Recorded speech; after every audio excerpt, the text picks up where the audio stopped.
Hello there. Welcome back to the Hollow Voice. I'm here to help you unwind tonight. If this sound helps you relax, please like the video and subscribe to the channel. Tell me, where are you watching from? And what time is it right now? Now, find a comfortable spot and let yourself unwind. We all have that friend who we wish we could have done more for, who we wish could have done better. I've been thinking about that a lot recently. See, it all goes back to my friend Clark and the horror we both encountered 6 years ago. Clark and I grew up together in the neighborhoods of suburban Vancouver in Western Canada. It was an ideal existence, really. We were in middle-class homes. We had everything we needed and wanted, really. And we were happy. But about me and Clark, my life from childhood to late adolescence is inextricably linked to Clark, and the course my life would take for years afterward, even to now, would be forever influenced by him, as we'll see. I first met him when he moved in next door, when I was 6. I remember walking outside my house to see the moving trucks show up, and I watched them and the people in them work. Slightly confused. I mean, come on, I was 6. Then I gradually noticed someone in particular. A kid, shaggy blonde hair, big glasses, and he looked to be about my age. Me, always up for meeting a new friend, sauntered over to him. "Hi," I said, friendly and energetically. The kid looked me up and down, then, nervously, shyly, responded. "Hi, I'm Jeremy. What's your name?" "Clark." His voice was quiet, subdued. I remember smiling, nakedly showing off a gap in the top row of my teeth. "I have a Super Nintendo and all the best games. Do you want to come over and play them with me?" His eyes widened in a clear expression of interest. "Yeah," he said excitedly. "But," he said hesitantly, "I'll have to ask my mom and dad." "Okay, I'll be waiting right here," I replied, still smiling. He ran off to his mom and dad, who had just stepped out of their new home, talked to them, and later we were in my room, playing together. The rest was history. Soon we became inseparable. We just clicked. We saw in each other that we were kindred spirits, I guess, even at that young age. Like I said, inseparable. Wherever one of us was, the other was there too. At school, on the playground, in the cafeteria, it was always Jeremy and Clark, the two of us. To be honest with you, that's the way both of us thought it'd ever be. We never expected it to change. Then when we were 14, Clark's dad killed himself. No one saw it coming. No one. One day, everything was fine, and Clark's dad was all smiles, talking about his plans for the future and how he was going to really shake things up at the business he was an executive of. Then, the next, Clark's mother found her husband hanging by a noose in the garage. It fucked Clark up. That's the most honest and simple way to put it. I remember sitting with Clark outside the funeral home where the memorial had taken place. He was quiet. He was so quiet that whole day. I didn't say anything. I didn't know what to say. So I just sat there, hoping to lend him quiet support. Finally, he spoke. "Jeremy, why wasn't I enough for him to want to stay alive?" His voice was small, quiet, and sad. He didn't even look up when he said it. I don't even remember how I answered that question. But can you imagine carrying that burden inside yourself? At 14? That's when things started to go south for Clark. He started to isolate himself more, close himself off, even from me. Then, well, I guess the pain got to him. His mother was too busy trying to hold herself together, let alone look into her son, so he sought refuge in drugs. First it was the weed, which I found off-putting enough, but whatever. Then he moved up to pills. I took him aside one day when we were 16. I was worried about his cutting class, his distancing himself from me, and his near-constant pill popping. Dude, I'm worried for you. You don't need that shit. Come on. I was begging and pleading with him. I didn't want to see him destroy himself. I loved him like a brother. He practically was my brother, just not by blood. I couldn't just stand by and do nothing. I couldn't. How he responded shocked me. He just stared at me for a moment and then said, "I don't really give a shit what you think of me and my choices. So how about you do me a favor and fuck off about it?" Then he turned and walked away. And that was it. The end of our friendship. What more can be said? I dedicated myself to my studies, trying to drown the hurt I felt inside in my school books. Clark, well, he deteriorated. By the time he was 17, he was habitually using cocaine and had been kicked out of school. I lost touch with him then, until I graduated university. I had gone off to Simon Fraser University to study history, with the ultimate aim of eventually applying to law school. It was about 4 months after I graduated, at the age of 22, while I was working as a policy analyst at a Vancouver-based think tank, that I got word on how Clark was doing. An old girlfriend of mine, who was close to both of us in high school, sent me a message over Facebook. She'd seen Clark shooting up heroin, homeless, in Vancouver's downtown east side, Canada's worst ghetto. Right away, I knew I had to intervene. Long story short, I found him. A few days after I got the Facebook message, Clark and I were sitting across from each other in a downtown McDonald's. He looked like shit. All these blotches and sores all over his face. His clothes were ripped and torn and dirty as fuck, and he looked like he hadn't slept in days. I felt like I wanted to burst out crying. It hurt so much seeing him like this. Finally, I spoke. "Clark, look, you were my best friend. I will do whatever it takes to help you get back on your feet. I'll walk right in with you to rehab, every step of the—" "I'm not going to rehab." His voice was quick but also calm, a lazy sort of calm. He was lazily and casually looking over the table we were sitting at and then at our surroundings. As I watched him just be so fucking nonchalant about this, I started to get angry. Really angry. This little bastard was 3/4 of the way toward the morgue and he was fine with it. "Clark," I said, my voice measured and barely contained.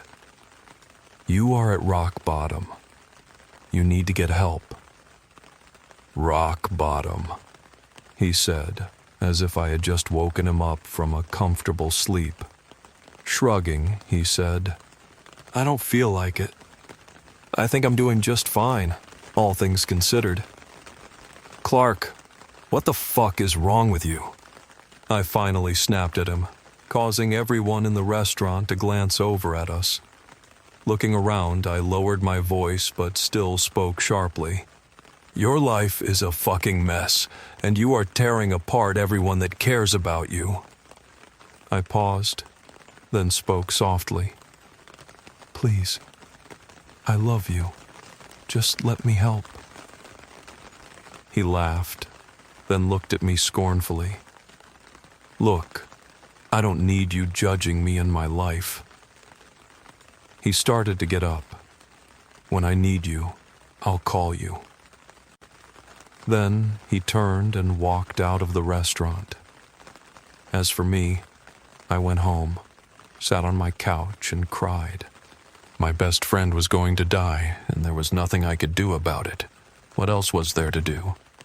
I went to work, made money, indulged in my interests and passions, and generally just lived my life.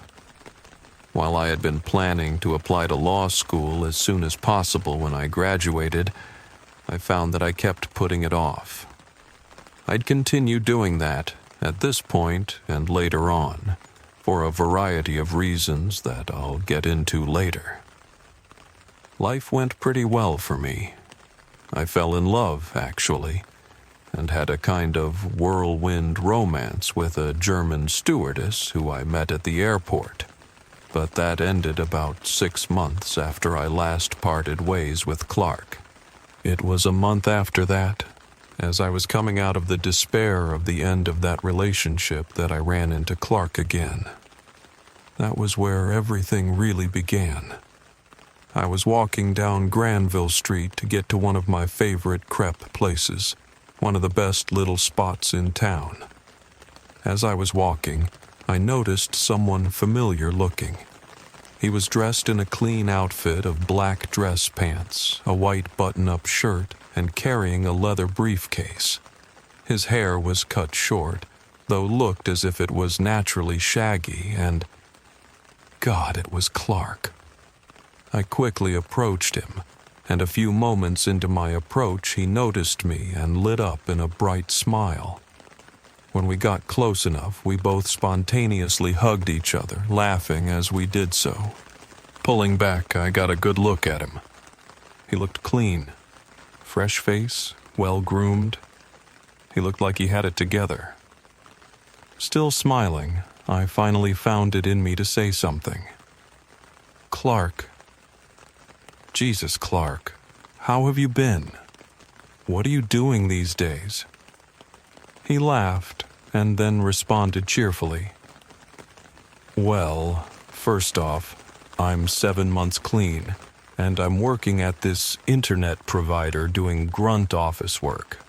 Can't complain." "7 months clean," I exclaimed. "I'm so happy for you." "Thanks," he said, beaming. "Look, where are you off to? We can sit down and talk." We ended up in the crepe place eating as we caught up. I was listening to him explain how he finally got on the path to sobriety. "Well," he said, in between bites of his strawberry jam crepe, I acted so nonchalant when you confronted me, but inside I was just so fucked up. That night, actually, I went down into this forested area in the suburbs. You know, where you and I used to go explore when we were 13. I nodded at this, and had a rope ready to kill myself and everything. And then, his face just... It's almost as if it started glowing. He adopted a look so serene and happy. After a moment, I prodded him. And what? "Then," he said, his voice utterly serene and calm and blissful, "I saw it. This magical beast." He refocused on me and started to explain. "It was pitch dark in the forest, and I'm trying to tie this knot while I'm sobbing my eyes out. And then this brilliant white light appears out of nowhere, and I'm trying to focus on it, right? And then it faded enough for me to make out what it was. And it was this shining, glowing white horse, with this single horn coming out of its head that must have been made of crystal." I heard his voice go quieter and more solemn as he continued. "And as I'm looking at it, I just feel so at peace, so calm, good, and full of love and joy. Like anything was possible. Like I could do anything. And I did. I went straight home to where I was staying. The next day, I started to get myself into a program, and here I am, 7 months clean, months. As he was saying this, his eyes were glazed over with this dreamy look in them. I didn't know what to think. Obviously, it wasn't real. It couldn't be. So I decided to broach the subject slightly. Clark, okay. Maybe it was just a hallucination or something. Have you considered that? I was speaking quietly, softly, gently, not wanting to piss him off. He just stared at me, and then his face morphed into a look of offense. No, of course not. It wasn't a hallucination. It was real. Look at me, Jeremy. Compare how I am now to how I was when we last saw each other. I was speechless. I didn't know what to say. He continued talking. Look, I don't expect you to be on board with what I saw, but it happened. You need to at least admit that there's things in the world that can't really be explained. I shrugged and nodded and mumbled some words about how that's a reasonable perspective. This was fucking stupid, of course, but it did motivate him somehow to get clean. Who was I to argue with that? Besides, I figured it'd probably go away sooner or later. Just fade out of his mind and he'd get into a normal mental state. I was wrong. We started meeting regularly, just catching up, trying to reboot our friendship. I was happy as hell about having this second chance, and hopeful that this would really be a new beginning for him. But he kept going back to the unicorn.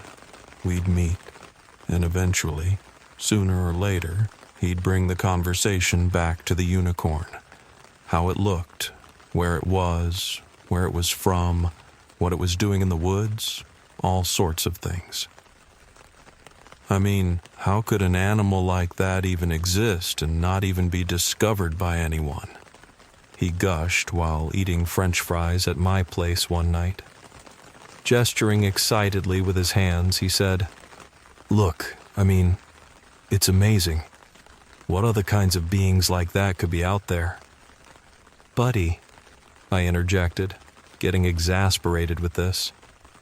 This was like the 20th time he'd brought up that damned unicorn. I was really starting to believe he was getting obsessed. Look, I don't think it's that important or necessary to obsess over things like this. Sure, it's amazing and unique and all, and it did do great things for you, but in the end, it just passed through your life. That's it. Let it go." He stopped talking, then, after a moment, shook his head impatiently. "You just don't understand," he muttered. I started to protest and try to explain to him why he needed to let this go, but he abruptly got up and said he had to go, had to get an early night for work the next day.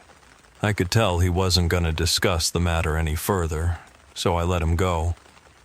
A few days later, I called him to try and arrange a night out at the pub for both of us. He seemed evasive. Yeah, that's great, but I got stuff I got to attend to," he remarked over the phone, laughing nervously. "What kind of stuff?" I asked, genuinely curious. Years ago, I always loved hearing about his personal projects. "Just stuff," he said nonchalantly. "I'll tell you about it all sometime," he added. Shrugging, I said that he could contact me later, and he said he would, and he hung up. So, I went about my days. Work, home, Netflix, bed. At this point in my life, I had started to seriously investigate law schools to apply to, while also debating whether or not I should give it up to pursue another dream I'd been nursing for the past couple months, that of journalism. I'd written a few articles for the campus paper when I was in undergrad, but I didn't think much of it as a career. But lately, after becoming more and more immersed in the drudgery of my day job, while also realizing that I might not be quite cut out for a career in law, well, I was starting to reconsider. So, I spent the next couple of weeks after work both investigating law schools and seeing what publications in Vancouver and around the country might be hiring for writers. I kind of lost track of the days doing this, getting information, and by the time I'd finally noticed that Clark hadn't contacted me at all, it was 2 weeks later. So I called him. He picked up the phone, sounding like he was out of breath. "Clark, buddy?" I said. He was panting, and I could hear traffic in the background, so he was clearly outside and on the move. "Yeah, what?" he said abruptly. "Clark, I haven't heard from you in a while. What's up?" I was getting slightly disturbed by the context of the call, though him out of contact, now in a harried state. "Look, I'm fine. I just need to do some stuff, all right?" Now I was suspicious. What was going on? Before I could ask, he hung up on me. So I got dressed and went over to his place to wait him out. He showed up 4 hours later in the late evening. He was slightly unkempt and looked tired. As he started to walk up the steps to the front door of his apartment building, he spotted me and his eyes went wide with surprise. "Oh, hey buddy," he said in a forced casual manner. I stepped forward. "Clark, come on, tell me what's going on." He looked down and then glanced around us as I waited for him to talk. I could tell he was struggling with whether or not to let me in on what was going on whether or not he could trust me. Finally, he judged right. He looked at me, his eyes now wide with barely contained excitement. "Jeremy," he said, a smile slowly forming on his face. "I'm tracking it." I paused. "Tracking what?"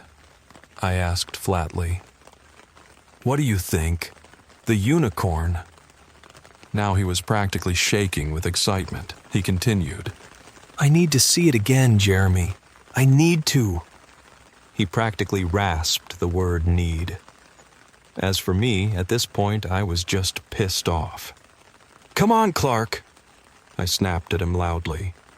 I turned around and in frustration ran my hand through my hair, then turned back around to face him. "This is garbage, you know that? I didn't want to tell you before because I didn't want to hurt your feelings, but it's fucking bullshit, and you need to hear that. It's not fucking real, and there is no fucking unicorn." By this point, I was yelling. He stared at me in shock, unable to say anything as I ranted. "Maybe it's your addictive personality, or maybe it's a mental health problem, I don't know. But this needs to end, and it needs to end now." I said it forcefully, and I meant it. He just looked down at his feet for a few moments, then back up at me. "You're right, Jeremy," he said quietly. "You're right. I'll put it away." I nodded. "Good. Now let's get you inside. You look cold." We got inside, went into his place, and had some tea. We chatted over our work lives for the next hour, and then I went home. We met regularly for the next while, like we usually did, but I noticed odd changes in him. Small at first, but then increasing in frequency and intensity. He looked more unkempt than usual, more often than not. He also started to look wired and jumpy, like this one time we were chatting over lunch. I was eating, but as I was talking to him, he kept glancing around himself, his eyes wide open as if he was terrified someone was gonna jump him any moment. I kept snapping his attention back to me, and he kept apologizing, but I could tell something was wrong. So, I went there. "Are you using again?" I asked. He looked genuinely shocked at me asking this, shaking his head vigorously. No way. No way I'd ever go back to that." "Okay, because you seem pretty jumpy. Why are you so wired?" He just shrugged and shook his head a bit. "Dunno. I guess I haven't been getting that much sleep." "Well, you gotta take care of that, you know." He nodded and muttered something about how I was right. We chatted some more, then we parted ways for the day. But we kept meeting, and this same stuff kept happening more often. He'd look more and more unkempt. He'd start mumbling about nothing in the middle of our conversations.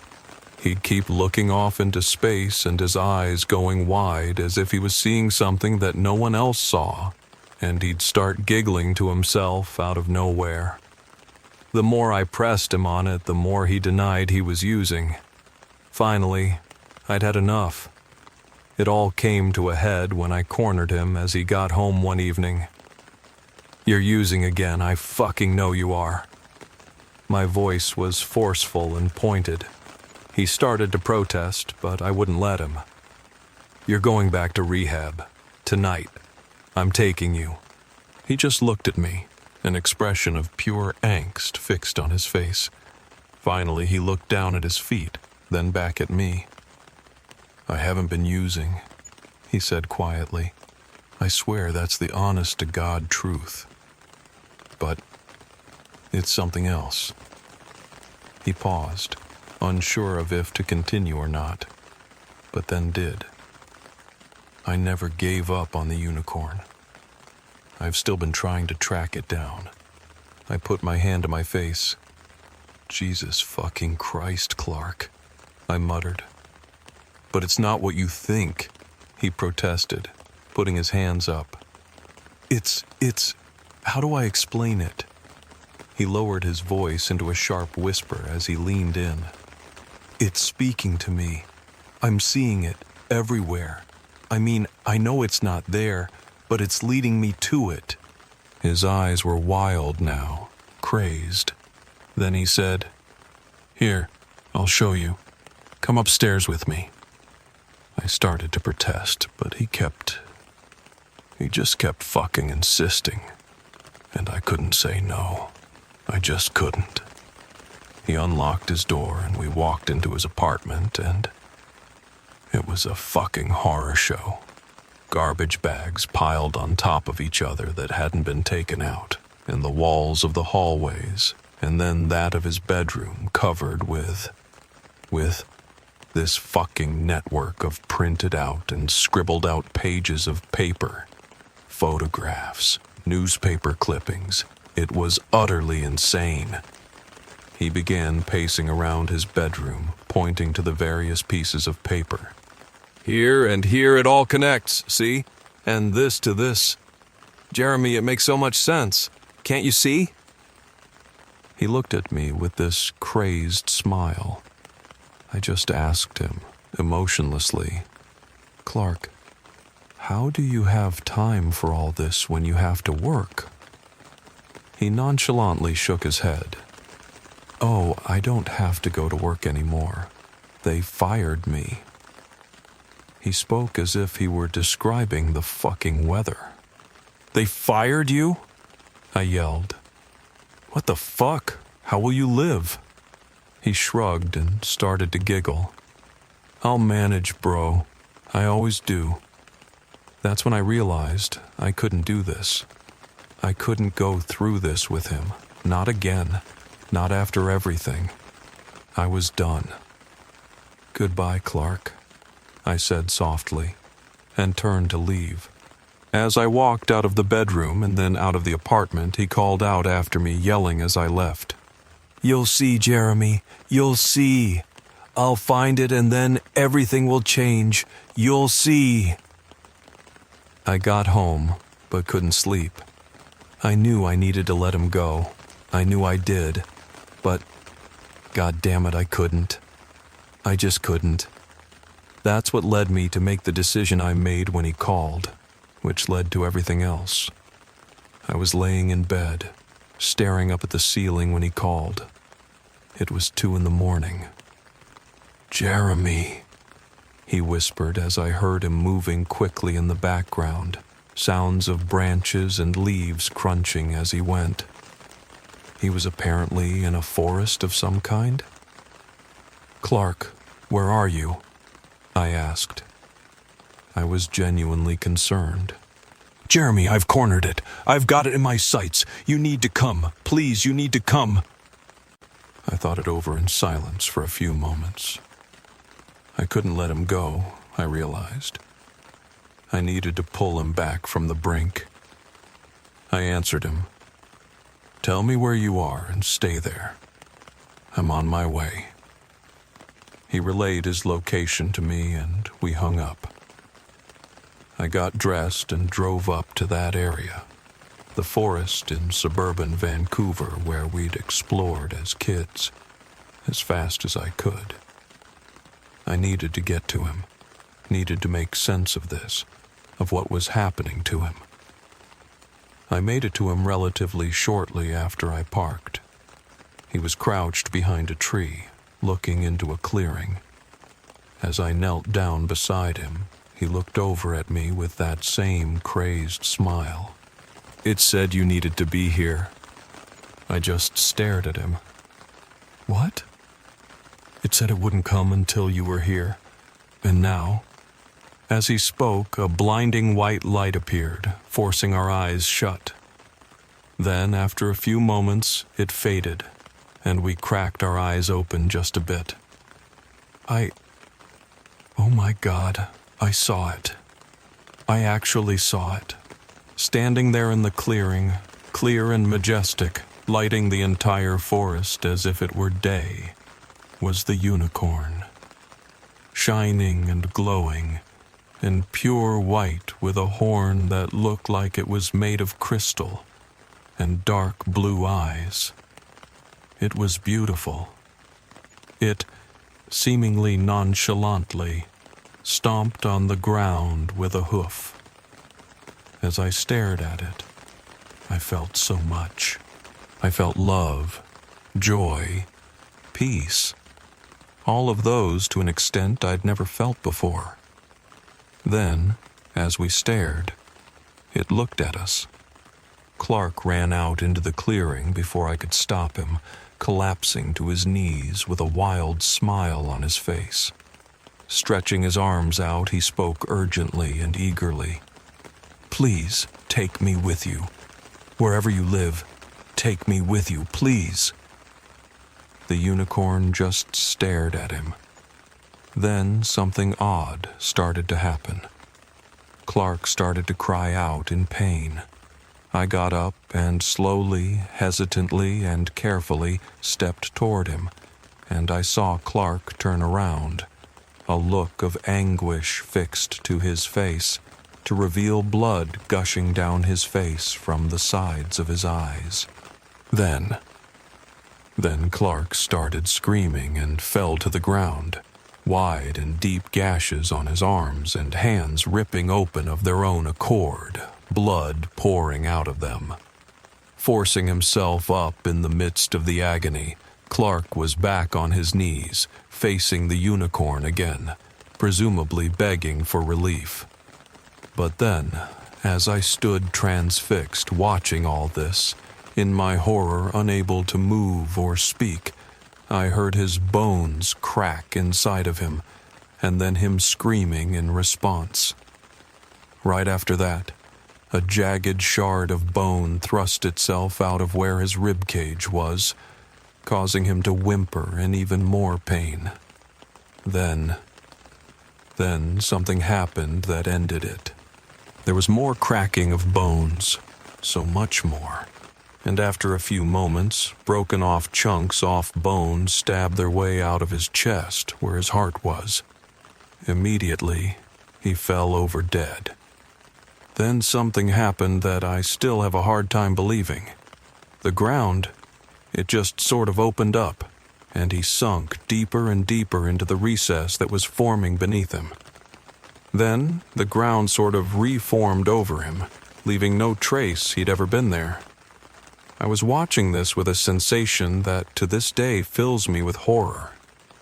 I still felt the love, joy, and peace from the unicorn as I watched Clark die. It mixed in with the sheer horror and fear I felt as it all happened, like ink mixing in with a bowl of clear water. I'll never be able to properly describe it. Finally, the unicorn looked at me, and as it looked at me, I heard it speak to me in my mind. I'll never forget its words as long as I live. You have borne witness. Return from whence you came. More may yet be required of you.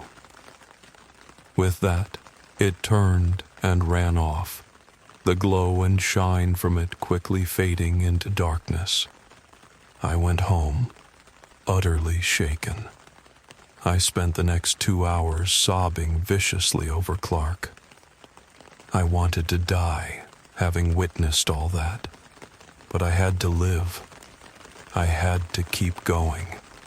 So the next day, I pulled myself together and went to work. I didn't report what happened to the police. Who would believe me? But they did question me over his disappearance in the days to come. They even investigated me as a person of interest in relation to it.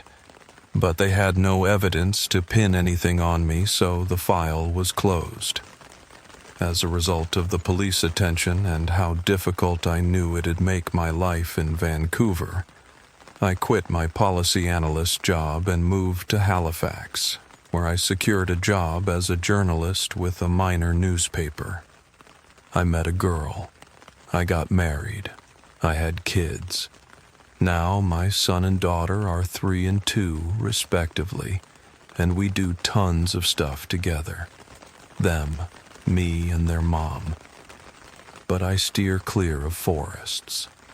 But every now and then, whenever I'm passing one at night, in my car or on my bike, I see just barely out of the corner of my eye a faint glow, running fast like a horse.